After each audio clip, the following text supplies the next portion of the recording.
Amanda Domingo Peirano, former soldier of the Latin Kings. I used to run a drug trafficking network in New Orleans, and this is how crime works. Oh, this should be good. So it was in 1995 when I got involved. It was because of the name, because of the weight that that name carried. When you said Latin Kings, they're like, oh, you know, they thinking like, man, don't play with him. Like, he's a Latin king. Initially is to uplift our people. This is not a gang, right? This is like an organization, just like you might have the Knights of Columbus. See, a lot of these joints start like that. They start out from a different place and somewhere they go left. But I've heard that about a few of them, those gangs like that, man. They start out with something totally different or something for the community, and then they turn left.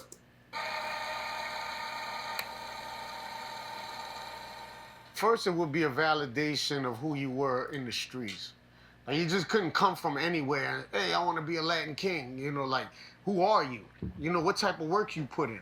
You know, who knows you? You know what I'm saying? Like, are you violent? You know what I'm saying? Like, things got to line up with this specific lifestyle. So when you have 2 or 3 people, they want you to be initiated. They'll have 5 men that jump you, beat you up in a circle, 2 to 3 minutes. How you handle that process allows you to know if you made the initiation to become a Latin king.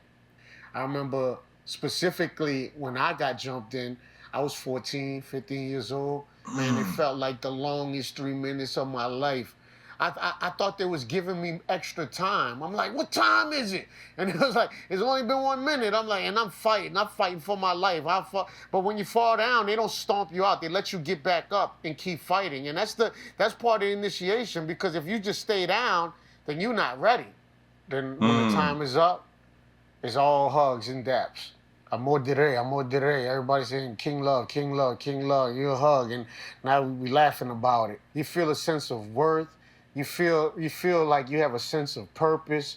Like now you're a part of something that is so great. You're a part of something that's bigger than you. You get in the gang. Listen to the way he talk about it. You know what I mean? A lot of times you hear people join certain organizations and things like that because they're searching for something, like maybe they didn't have the father figure growing up. So they go in search of that. And if you listen, I don't know his situation, but if you listen the way he talked after he was initiated, how it felt and what it meant and everything like that, it sounds so similar. They give you a name. They change your name. They call me Paco. You know, I eventually turned into Paco, the Pope of the streets. And I became a slave to my own name. So whether if I had to kill you, if I had to steal from you, if I had to rob you, if I had to hurt you, you're not going to shame this name because my identity was in this name. And I went hard behind that name.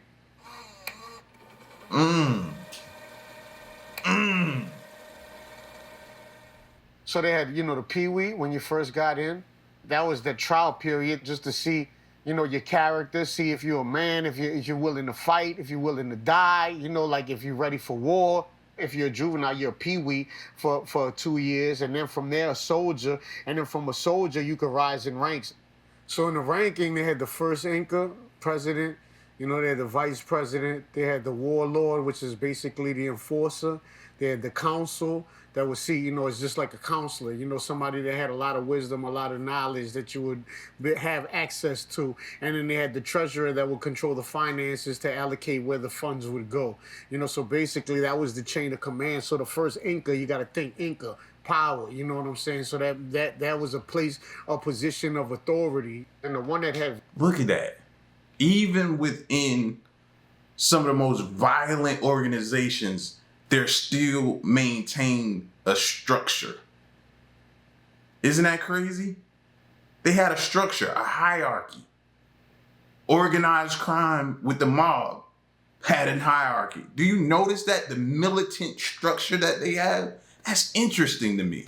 Rank over the New Orleans chapter in that period was Paco. And I think in New York, it was like King Blood.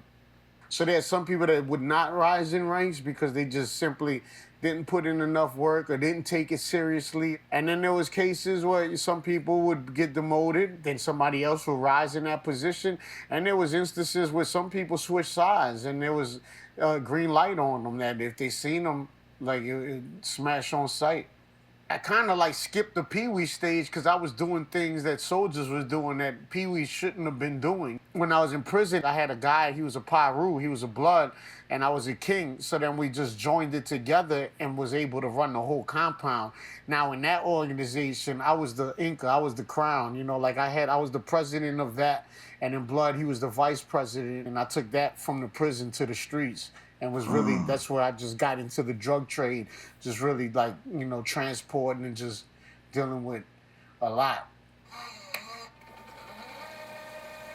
Now, it does make me question, like, him sitting down now.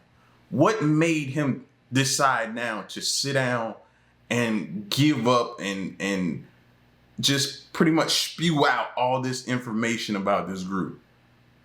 Did something happen? Is he no longer affiliated? Did he turn state witness? Did he what happened? When you in poverty, you aspire to make money because you think money is gonna solve your problems. We would steal cars. We had the keys to the Camrys. We had the skeletons in the keys. You could just go up, unlock the car, just start it right up. I was selling drugs, and I was robbing people. And by any means necessary, whatever I had to do to get that money, I was getting it because I was deluded by my own vanity.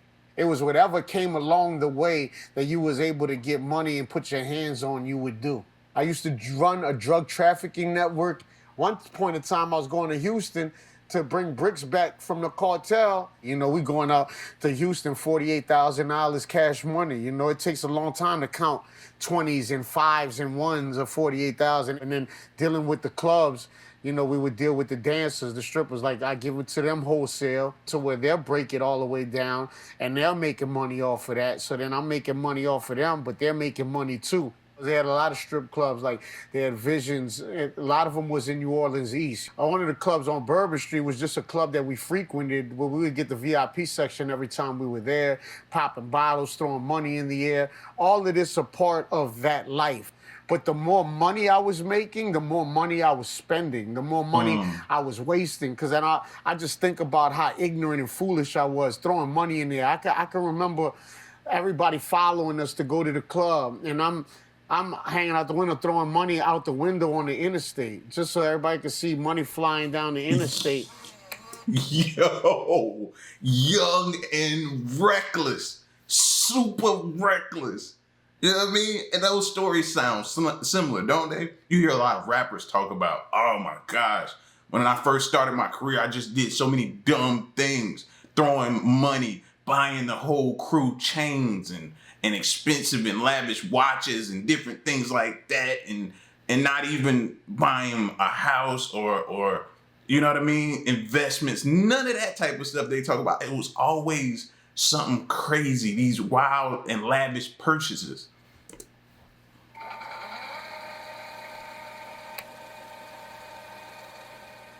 So when the Latin Kings started, like Chicago, it started in Chicago, which they deemed the motherland. So the Latin Kings was formed to uprise the Latin race so they could combat the influences that was around them based upon the Aryan Brotherhood and the other Black Gangster Disciples and these other factions, so they came together because they were being oppressed in that time. There was a lot of Puerto Ricans and Mexicans, but then it was just anything from Latin descent, you know what I'm saying? Chicago, New York, those were the main chapters, Miami, and then it, filtered to Kenner, Metairie, New Orleans. And I remember just at the parades, we would be over 100 deep at the parades. Every king, regardless of where you at, you would fly those colors. The gang signs were still the same. The signs that when they would throw up the crown, and every greeting would be they would dap up and they would touch the points of their hands to unite the crown, and they would bring the crown to their heart, tapping their heart, and they would say "Amor de Rey." They would throw that up. That's why I don't like, still to this day, like people do that sign language as love, and I don't do it because to me, that brings me back to that place. Like they would do that. They would touch the points. They would bring it and then bring it down. Like that ain't, you know what I'm saying? So it's a lot with that. But you know, the points, they stood for something. You know, like, and you gotta think, I'm thinking that in the mind of a child, because I was a child, like love, honor, respect, obedience, loyalty, like these are good attributes, right? The five-pointed crown is basically like the royalty. Like they go into the religion of kingism. The colors black and gold, the black symbolizing, you know, the darkness, the gold being the king out of the darkness, rising out of the darkness to uplift the people, you know. So the 5 points in love, honor, respect, obedience, loyalty, you know. In other factions, it was righteousness, you know, that was added into there. And then they would have a tattoo, you know, where they have a crown, a five-pointed crown, or they have 5 points. I got 5 points up here. I got the five-pointed crown right here. I got the five-pointed star coming all up here. That's how you could identify one another. You would see that on the arm. You would know that's a king. He might need therapy if he's not already going through it. And the way he's talking about it, he might be already going through it. But you could tell, like, he's like, I don't even want to just see that, participate in that or anything, because it takes him back to that place. Like, that's the PTSD of it. You hear it in him, like, no. Like, we always talk about people needing therapy for other things, you know, mental health and stuff like that. This is a category of that as well.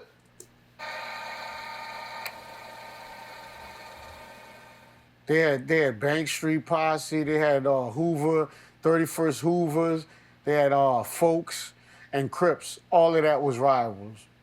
And that's why basically the Latin Kings and the Bloods ride under the 5, under the People's Nation, because they have the same rivals. When you think about gangs in California and Chicago, like everything was segregated within blocks, within demographics. So this block banged this, I heard that. so you knew not to go on that block if you was part of a different sect, right? So that was based upon demographics, you know, and then also it's territorial, you know, so like who's gonna run this territory? So if you're selling drugs in this territory, this other section can't come in and make money on your street because this is your street. You had a force behind you. It was like a machine, you know what I'm saying? Like, this is what you're doing, and these people are here to help validate that. Like I said, in the street life, when you in the streets, you need street cred. When you in the streets, you need to have power behind you. If not, the jungle creed states the strong must feed on any prey at hand. I was branded a beast and sat at the feast before I was even a man. That's a creed that they go by. It's taking, you know, I want it, I'm gonna get it. And if you wanna go to war, we can go to war. You know, it's just not having no concern, no appreciation for life. It was all about you. You gotta think, you're in New Orleans. That's why you always notice, like, they go for, like, the young ones when they're bringing new ones in, because them young ones, those young kids, teenagers, young adults, youth, they're fearless, bro. Especially when they come from nothing. They come from absolutely nothing. They're fearless, bro. They're heartless. They don't know any better.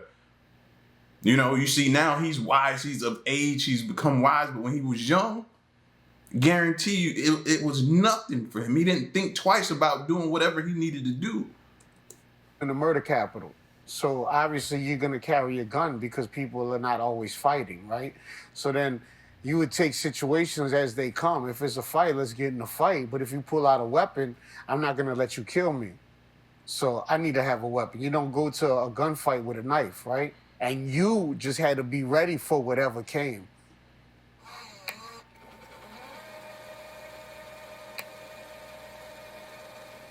There's consequences to actions, right? Because there's a certain manifesto in the Constitution that used to honor and live by. Think about the points that I talked about: love, honor, respect, obedience, loyalty, obedience, right? So when you're dealing with streets, you're dealing with rebellion. So anytime people are in a state of rebellion, there must be built-in pressures. There has to have rule, there has to have order. You wasn't supposed to touch nobody's girlfriend. You know, even sisters, like family was off limits. Homosexuality, that was not permitted.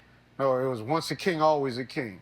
So there was no walking away. When you leave, you had to go through a protocol so you could leave. You paid dues also, and there was no running. Another rule was one moves, all moves.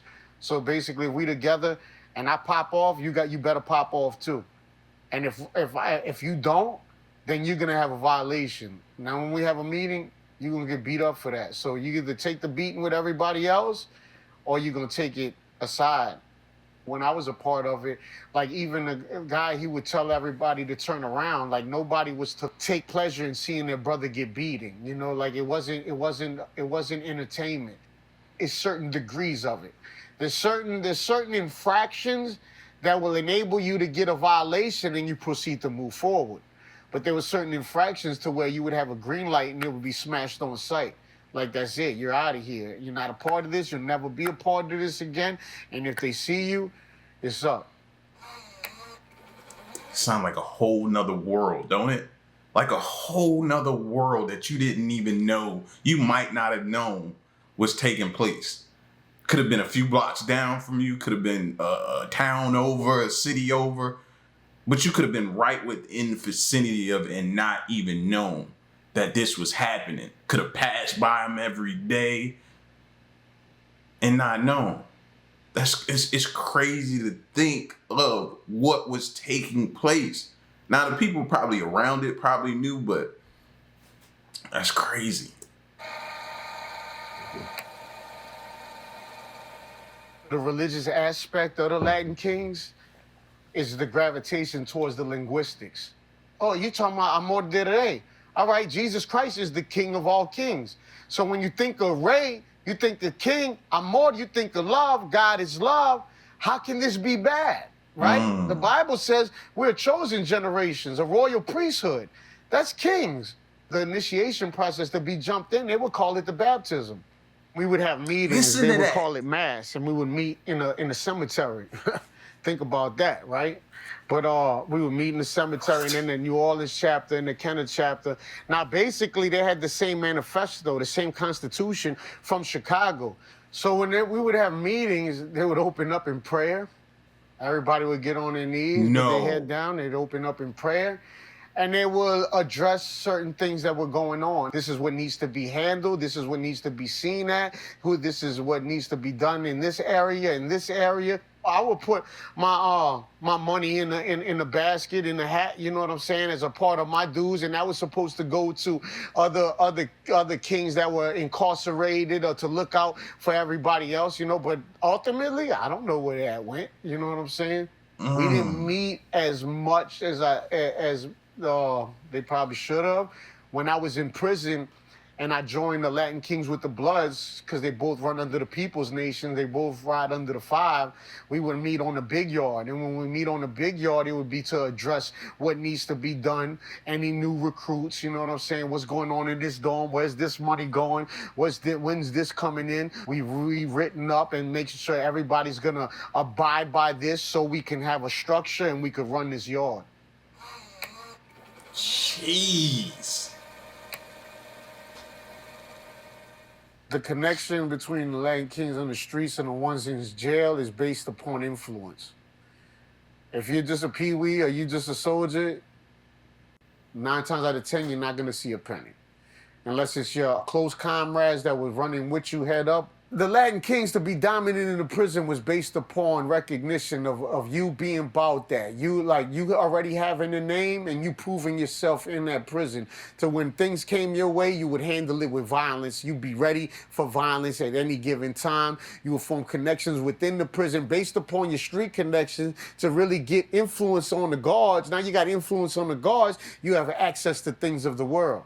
The more people I would have, I understand chain of command. I understand how an organization works. So at this point, I'm coming in at a high level. So this was based upon my security because I wouldn't really be touching this stuff, but I would capitalize off of it. So the more people, the more structure I have, so the less things I have to do putting myself in jeopardy because I'll have people under me that I could say, look, go do this, go do that, move this, and then I reap the benefits of it.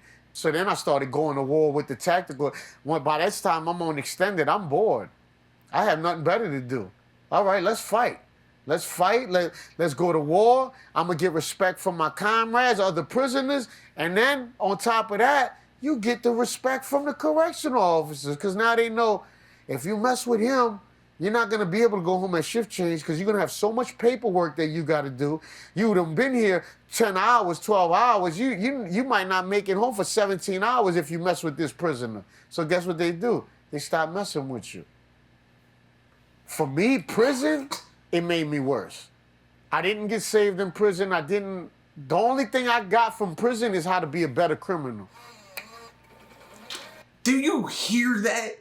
He said, I got respect from the guards. From the guards. Like, I'm to the point where I think there don't need to be like a general population in prison. Because look how they form and they get together and then they do certain things. I think it needs to figure out a way to be like individualized. You know, where you're not around anyone. It's complete and total like isolation. No general pop. Because they're in there and you heard it out of his own mouth. I'm not touching the stuff. Now I'm bored. So now I'm ready to just be violent. Now I'm just ready to do things. And you're like, what? And then I'm having them go do this. I'm having them go carry out this order, do this to this person and stuff like that. And you're like, yeah, it needs to be more. General pop needs to go away. I think that could possibly, I don't know, it's just a random thought, but it could possibly alleviate some of the violence, some of the different things that go on in prisons and stuff like that. Jeez. Man, my breaking point, bro, I didn't care about the fighting. I didn't like pain don't last long. You know what I'm saying? It was really my kids, man. When I did that 5-year bid and my little girl Haley, she was 2 years old when I went. I had been locked up like 4 years and I was on maximum security. This instant, the officer that was working the dorm, he was cool with me, so he's working visit this day, and he lets me hold my little girl even though I'm non-contact. I got a belt, I got handcuffs, and I got shackles. I'm holding my beautiful baby girl. She's like, Daddy, what is this? I said, that's my bracelet, baby. Daddy shining. You don't see they brand new? And she looks, and she said, well, what is this? And she grabs my shackles, and I start doing like this. And I'm making them jump like a jump rope. I was like, oh, that's my jump rope, baby. And she looks, she said, you look stuck. You look like you stuck. I told you prison didn't make me better. I'm about to start this empire when I hit the streets. But all of this stuff was breaking me. So getting out, for me, it wasn't even a thought because I didn't care, like, what they would do or what they was going to say.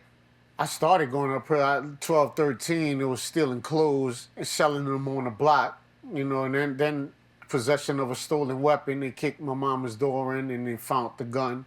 Then we was all at a parade. We was going to fight another rival gang. We had an 8-ball and a bandana. We had one other guys had a knife, you know. So, but man, God intervened. We ended up getting caught smoking weed in the car before we could get out and do what we was going to do. Then 16, 1 count of first-degree attempted murder, 3 counts of aggravated assault, 1 count of aggravated criminal damage. It was gang-related. You know, got locked back up, and I was in there 17, and I got a 5-year suspended sentence. Then I ended up getting charged as an adult. I was on the streets 2 years, and then I got locked back up. I came home 26, 27. I got locked back up 28, 29. I come home 30, 31. Then 32, I overdosed on heroin for the 3rd time. I was dead on the floor. And I say, the paramedics, awesome, they did their job, but they didn't bring me back. He brought me back because I got a purpose. Ooh. It's like I didn't care about my life. I'm putting myself in jeopardy. You living that life, not knowing that you hurting everybody that loves you in the process. Yeah. When I overdosed on heroin, I ended up getting sentenced to the church, mandated by the court with a suspended sentence saying, If he gets kicked out, if he leaves, we vacate the sentence, take him back to trial on the initial charge, and multi-bill him. So it's either complete this 1-year discipleship rehabilitation program or go do 15, 30 years in prison. I went because I'm like, I'm going to face this. I said, Paco's dead. I'm a new creation in Christ. That's where rebirth comes from. Yo, like that whole just having to tell yourself that the person you've been all those years, you know what I mean? This quote unquote or demon you've been to the world, that person is no longer. And having to deal with the consequences of that is just wild to me. You know, just to see somebody just have to endure that. Goodness gracious, man. Like, you never really know what a person has been through, man. But you can see the tears, the pain, everything. As soon as he started talking about his kids, as soon as he started talking about his daughter, that'd be that breaking point, man. Them kids will change your life.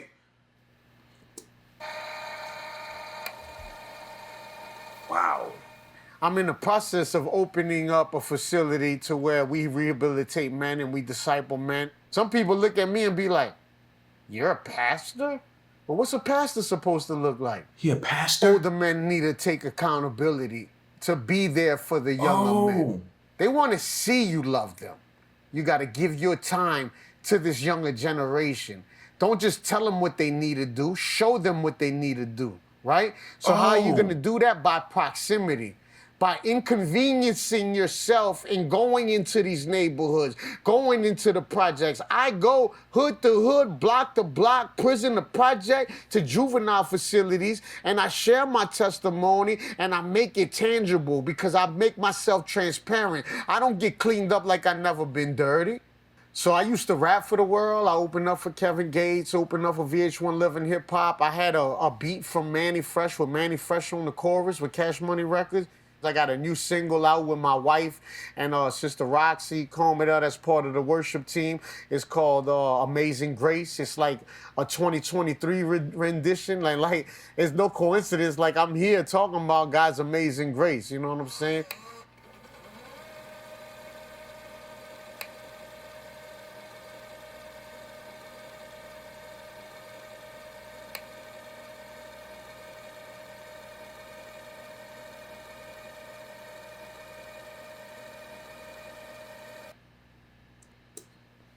Wow. Powerful testimony. I think one of the crazy things he said, he was like, you know, when I was going through these bids, a lot of people don't think about it, but you take your family through these jail sentences with you. They endure that with you. It ain't just you, because you're calling home needing money. You're calling home, or they're worried, are you still alive, or what you're going through inside there. They're going to court with you if they are. Like, you're taking your family through this with you. So all of this type of stuff, man, this is that lifestyle, man, and it doesn't end good for anyone.